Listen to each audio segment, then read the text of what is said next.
Welcome সবাইকে আমার চ্যানেলে। তো আজকে আমরা সাম ইফ ফাংশনটা দেখব। তার জন্য আমি এখানে একটা কোম্পানির বিল নাম্বার, কিছু প্রোডাক্ট যেমন T shirt, pant, kurta, salwar এবং তাদের কপিস করে কোয়ান্টিটি মানে আমরা জানি সেগুলো কপিস করে তাদের কি রেট এবং টোটাল অ্যামাউন্ট আমরা জানি কিভাবে বার করতে হয়, কোয়ান্টিটি ইন্টু রেট করে টোটাল অ্যামাউন্ট বার করেছি।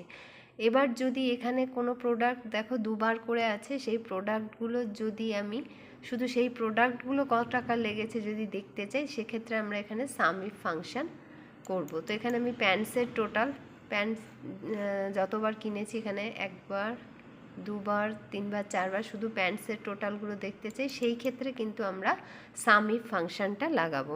তাহলে দেখো ইকুয়াল টু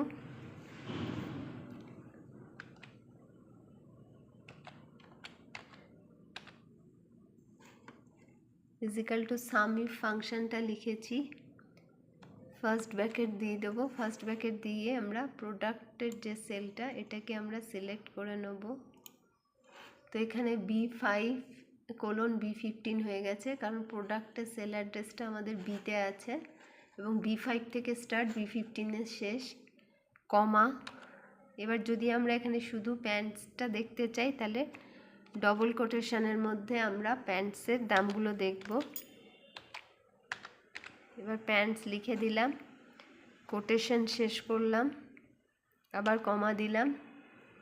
দেওয়ার পরে টোটাল অ্যামাউন্টটা যেহেতু প্যান্টসের দেখতে চাইছি, সেই জন্য অ্যামাউন্টগুলো সিলেক্ট করে নিলাম।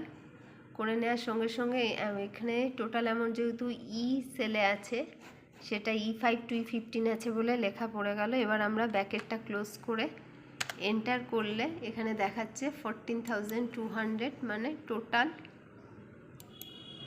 প্যান্টসের যে অ্যামাউন্টটা সেটা হচ্ছে 14,200। ঠিক আছে, তাহলে এটা হচ্ছে আমার এখানে ফাংশনটা আমি আরেকবার দেখিয়ে দিচ্ছি। এখানে এটা হচ্ছে প্রোডাক্টের সেল আর এটা হচ্ছে টোটাল অ্যামাউন্টের সেল। এবার যদি আমরা দেখতে চাই যেটা করলাম সেটা ঠিক নাকি, তাহলে প্যান্টসের ঘরে যে অ্যামাউন্টটা আছে, প্রথম প্যান্টসের ঘরে 3080 আছে এবং তারপরের সেলে 2860, তারপরের সেলে 2760 এবং তারপরের সেলে 5500, চারটেকে যোগ করলে আমরা দেখব এই অ্যামাউন্টটাই চলে আসছে। থ্যাংক ইউ সবাই।